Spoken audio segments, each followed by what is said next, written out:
नमस्कार दोस्तों। स्वागत है आपका फिर से मेरे YouTube चैनल पे, जहाँ पे हम लोग डिस्कस करेंगे मार्केट ने आज कैसे काम किया था, हमारे क्या प्लान थे आज के मार्केट के लिए। मार्केट कल यानी कि थर्सडे को कैसे काम कर सकता है और थर्सडे के दिन हम लोग मार्केट में कैसे ट्रेडिंग प्लान कर सकते हैं। तो सबसे पहले मैं आ जाता हूँ हमारे डिस्कशन पे। हमारे क्या डिस्कशन थे आज के मार्केट के लिए? बड़े साफ डिस्कशन थे। मार्केट में मैंने आपको बोला था कि अगर मार्केट गैप डाउन खुलता है, गैप डाउन खुलता है जो कि हुआ भी मार्केट में, तो मैं इसके बारे में बात करता हूँ। गैप खुल के मार्केट ऊपर जाता है तो वेट कीजिए, या तो यहाँ पे ये 425 को ब्रेक करे, 5 मिनट का क्लोजिंग इसके ऊपर दे, तो मैं यहाँ पे एंट्री ले लूँगा, कॉल का पोजीशन बनाऊंगा। और यहाँ पे मेरे टारगेट रहेंगे 24,525 का। मेरा यहाँ पे जो रहेगा वो रहेगा 30 पॉइंट्स का एसएल। पुट का मैंने कोई जिक्र नहीं किया था। पुट का मैंने जिक्र किया था कि मार्केट ऊपर जाए जाने दो, नीचे आके डे लो को ब्रेक करेगा तभी मैं पुट लूँगा। ये हमने साफ साफ डिस्कशन किया था। देखते हैं मार्केट ने किया क्या।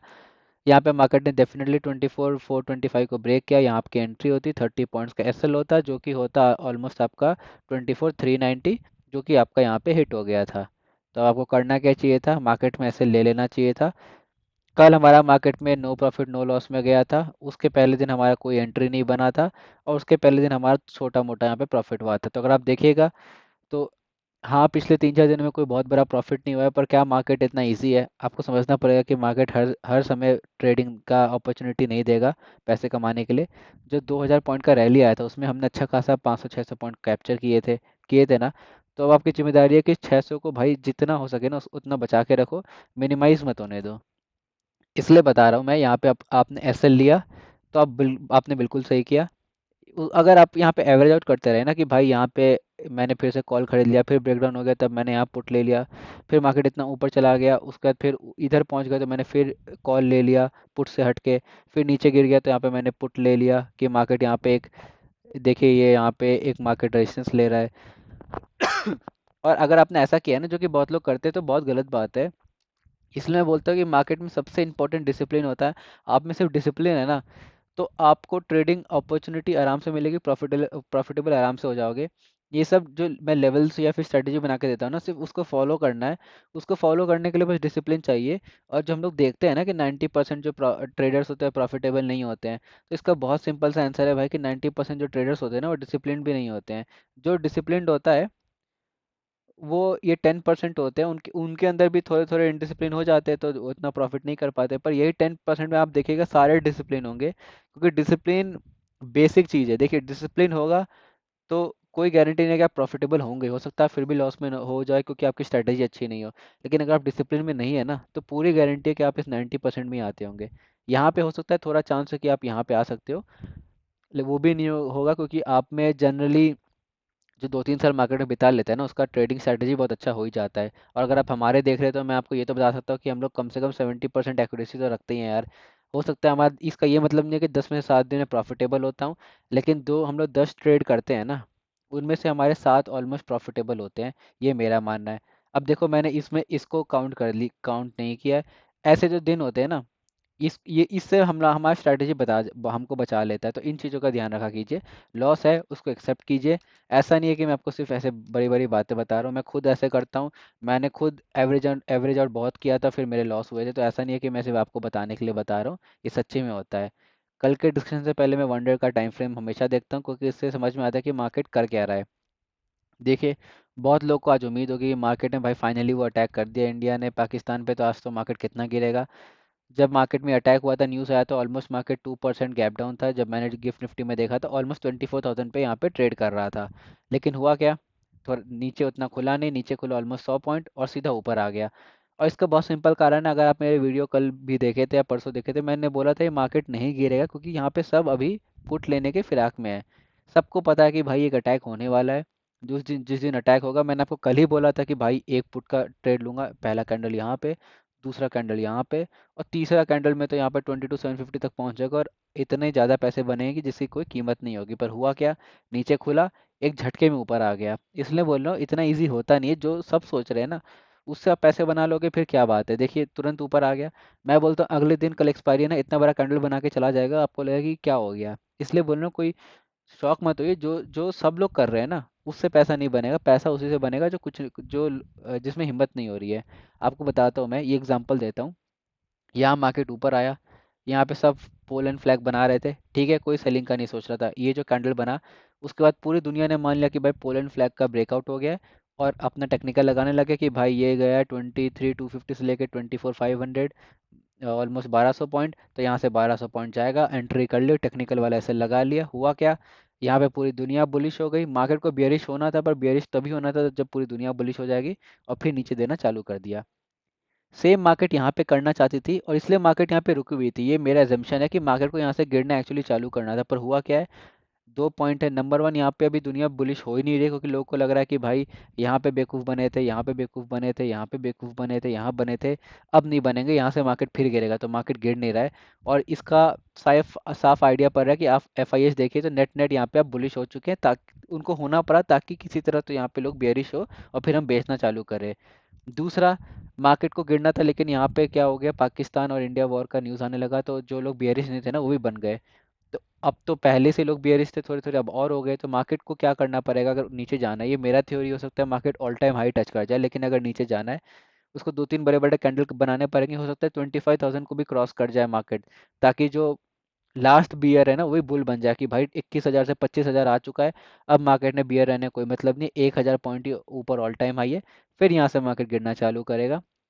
वो अलग बात है, लेकिन भाई 24,800 के ऊपर आप जो पुट में बैठे हो अपने ऐसे ले लीजिएगा, और जो कॉल में बैठना चाहते हो अपना एंट्री कर लीजिएगा। हो सकता है मार्केट 25,000 के ऊपर से भी गिर जाए, लेकिन भाई हो सकता है नहीं भी गिरे, इसलिए अपने को बिल्कुल रिस्क नहीं लेना है। 24,800 वो लास्ट लेवल है जहाँ पे आप अपना ऐसे ले लीजिएगा। कल के एनालिसिस से पहले मैं 5 मिनट का टाइम फ्रेम खोल लेता हूँ। वीडियो को बहुत लंबा करने का मेरा एम है नहीं, कल एक्सपायरी है, तो एक्सपायरी के दिन सबसे इंपॉर्टेंट होता है हमारा option chain. Gift Nifty -86 point, almost 100 points का गैप डाउन ओपनिंग बता रहा है, ये मैं ध्यान में रखूंगा। मेरे को क्या दिखाई दे रहा है यहाँ पे, अनवाइंडिंग कॉल में बहुत नेग्लिजिबल हुई है।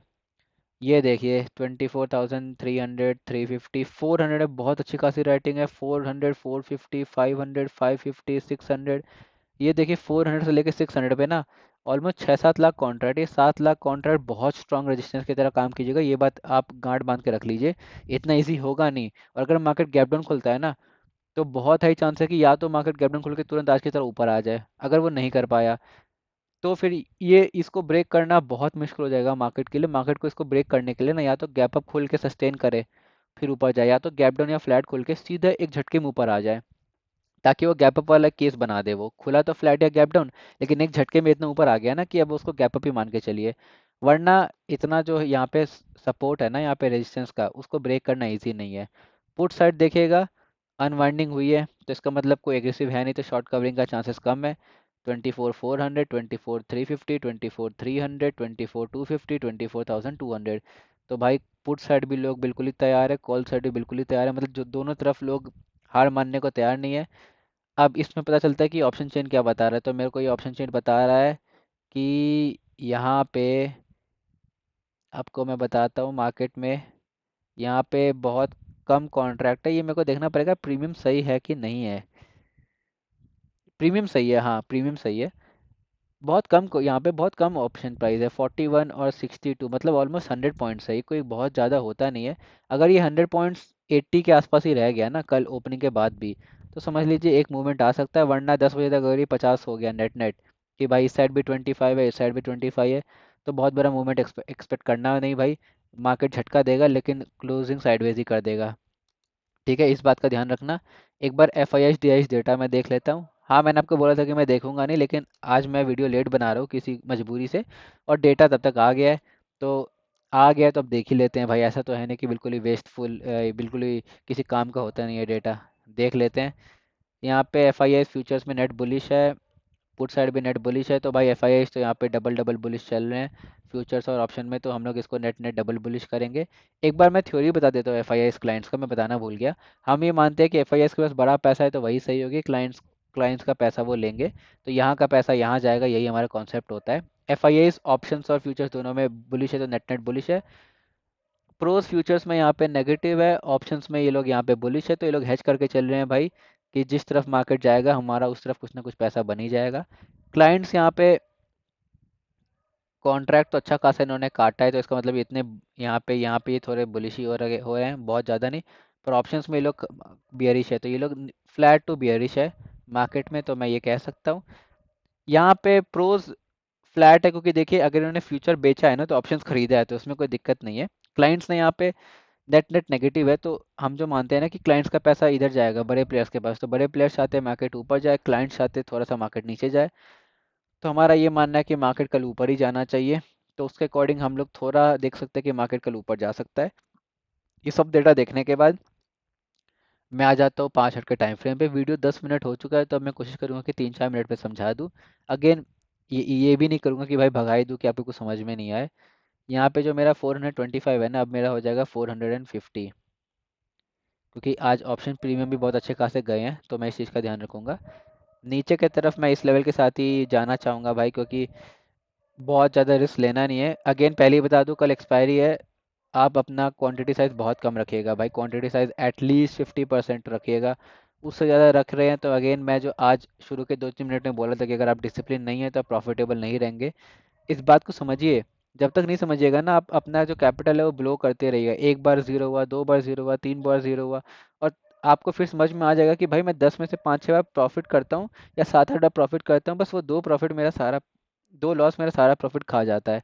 आप खुद समझ जाएंगे, फिर आप फिर इस मॉडल को यूज़ करना चालू कर देंगे। खैर मैं आ जाता हूँ डिस्कशन पे। मार्केट कल फ्लैट खुलता है, जिसके चांसेस तो मेरे को लग रहा है कि थोड़े हो ही सकते हैं। 450 को ब्रेक करने का वेट कीजिए। 450 ब्रेक होगा, पहला टारगेट रहेगा 525, दूसरा टारगेट रहेगा 601। यहाँ पे आप चाहे तो बुकिंग कर सकते हैं, वरना 601 के लिए बैठ सकते हैं, लेकिन ये पहला टारगेट वन, यहाँ पे दूसरा टारगेट ये रहेगा, ठीक है। मैं पर्सनली 600 तक बैठने की कोशिश करूंगा। नीचे की तरफ मार्केट अगर 275 को ब्रेक करता है तो हम लोग पुट के लिए बैठेंगे। हमारा जो एसएल रहेगा वो 30 पॉइंट्स का रहेगा दोनों तरफ। हर तरफ 30 पॉइंट्स का एसएल ही रहता है हमारा। और हमारा टारगेट रहेगा 24,100, ठीक है। तो इस तरफ तो हमारे पास 170 पॉइंट्स है। ऊपर के तरफ 450 से लेके 600 ऑलमोस्ट 150 पॉइंट्स है, तो दिक्कत नहीं है भाई, दोनों तरफ पैसे तो है। 175 और 150 पॉइंट्स। वॉट अबाउट अगर मार्केट गैप डाउन खोले, 100 पॉइंट दिखा रहा है, मतलब यहाँ कहीं खुलेगा, यहाँ कहीं खुलेगा तो भाई 275 को ब्रेक करे तो अपना पुट का ट्रेड बन जाएगा। ये टारगेट रहेगा, तो बहुत सिंपल है। ये भी आपका फ्लैट का ही कंडीशन हो गया यार, क्योंकि 275 के ऊपर ही खुल रहा है, पर मैं बोल रहा हूँ अगर 275 के नीचे खुले तभी हमारे लिए गैप डाउन रहेगा। उस केस में अगर ऊपर आ रहा है तो आपको पता है क्या करना है। आने दो, 450 को ब्रेक करने दो, तभी कॉल लीजिएगा, उसके पहले मत लीजिएगा। 400 आ जाए फिर भी मत लीजिएगा, 450 के ब्रेक होने का वेट कीजिएगा, वरना फिर आपको लॉस हो सकता है। इसके ब्रेक होने पे ना मैं 525 के लिए बैठूंगा, क्योंकि मार्केट ऑलमोस्ट 300 पॉइंट का जर्नी कवर कर चुका है, तो मैं बहुत रिस्क नहीं लूंगा। हालांकि मार्केट और ऊपर जा सकता है, ऊपर जाने को जाता है, एक्सपायरी के दिन तो रुकता नहीं है, पर फिर भी मैं अपने सेफ्टी के लिए, अगर मार्केट गैप डाउन खुल के नीचे जाने लगता है, 24,100 को ब्रेक करता है, 24,000 के लिए बैठ जाएंगे, कोई दिक्कत नहीं है। हाँ, गैप डाउन खुल के ऊपर जाता है फिर नीचे आकर डेलो को ब्रेक कर देता है, जो कि मेरी हर बार आपको रिकमेंडेशन रहती है, तो पुट लेना है। टारगेट 24,100 के रहेंगे, ठीक है। ये हो गया गैप डाउन के लिए। गैप अप के लिए मार्केट अगर इधर कहीं खुलता है, नीचे आता है, तब तो भाई कोई मतलब नहीं है। इसको 275 को ब्रेक करने दो तभी यहाँ पर टारगेट लेंगे। हाँ, ऊपर 525 को ब्रेक कर दे तो 600 का मेरा टारगेट रहेगा, ठीक है। तो ये मेरा सिंपल डिस्कशन हो गया। उम्मीद करता हूँ आपको मेरी वीडियो पसंद आई होगी। कुछ कमेंट फीडबैक सजेशन होगा तो मेरे को लिख दीजिएगा। मैं उसको इम्प्लीमेंट करने की कोशिश करूँगा बिल्कुल अपने वीडियोज़ में। तब तक के लिए वीडियो को लाइक कीजिए, चैनल पे नए हैं तो सब्सक्राइब कीजिए। Thank you so much.